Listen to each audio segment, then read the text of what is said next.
kag gusto sa Ginoo makapot ang katuyuan sa atong mga kinabuhi. Leksyon naman tayo, himo na pinaniwala. Sige.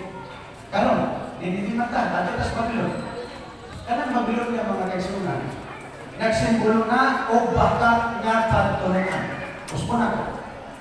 Diha sa pinadayan, kanang Babylon, nagsimbolo na o bakat nga pagtulungan. O dili tinuod nga relihiyon o denominasyon. Ako nagsulti ng dili, ang narehistro nga relihiyon sa Timog Kalibutan, 40,000 na. Sa 40,000, pila-pila kabuok ang tinuod, usa na. Pero ano niya po ito 40,000? Kaya gituloy unas kaaway na mag-invento siya 39,999 ka mga bakat na pagtulungan aron tabunan ang usa ka tinuod na pagtulungan. So, diha sa Revelation, Babylon represents false teaching. Okay? Karon, naamay babae diyan pastor. Ginoo, kay babae nagsimbolo o iglesia sa Ginoo. Daniel chapter 5. Ang makita ang sugilanon ni Belshazzar. Kinsa man na si Belshazzar? Ang hari sa Babylonia nga ningpuli. Kinsa man nga ningpulihan nga hari? Ang mga nagbasa sa leksyon. Kinsa nga ningpulihan nga hari ni Belshazzar? Hari na araw na kasi kaya kung namin sunay.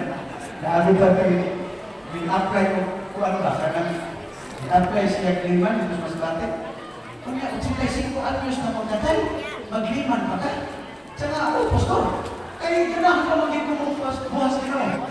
Luya na magkatay, hindi na mo kayo kakadumo. Hindi na po kayo kakaklaro kay kanang, ako na lang yung klaro mo, kanang pangat naman ka. Ayun mo alin pala dito, pastor. Sige, ipawali. Apawali.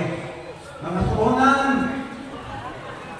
Mga tuunan ba? Kapag sa tuunan? Ha?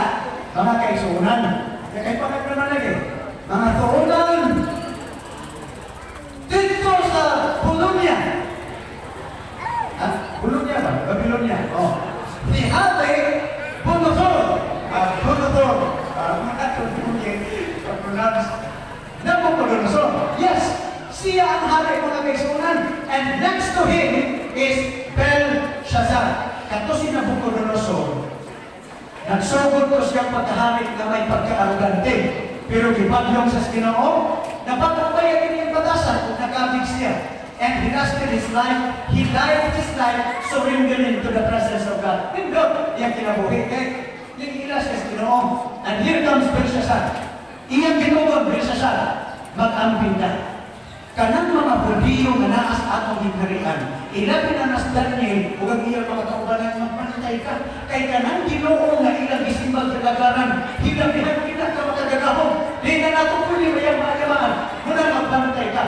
Agon mga kaisunan, huwag man siya maminaw ni Ana.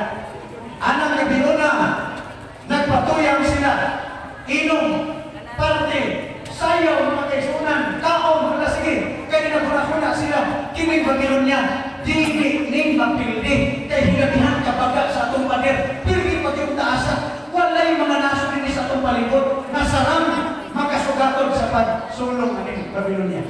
Kay gamahan ang lagi kaya. Ang ginawa, mga kaisunan, wala sila maminos tambag, wala sila maminos mga pahimangno, wala sila magtanaw kung unsa ang kinabuhi ni Nabucodonosor kaniadto, nagikan sa pagkaarugante, ipaglom sa Ginoo, ipagpok yung batasan o ganyan kasing-kasing.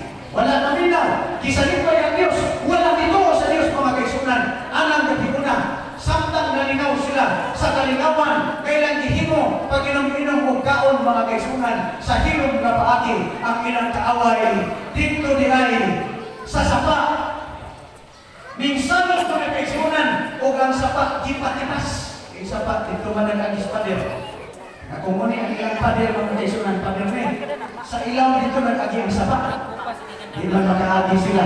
Sa gate, kita ang CCTV yung sa gate mo agi. Oh, at sa esportahan, kit-anan, bintana, kit-anan. Huwag man sila ilahay niya, agyanan.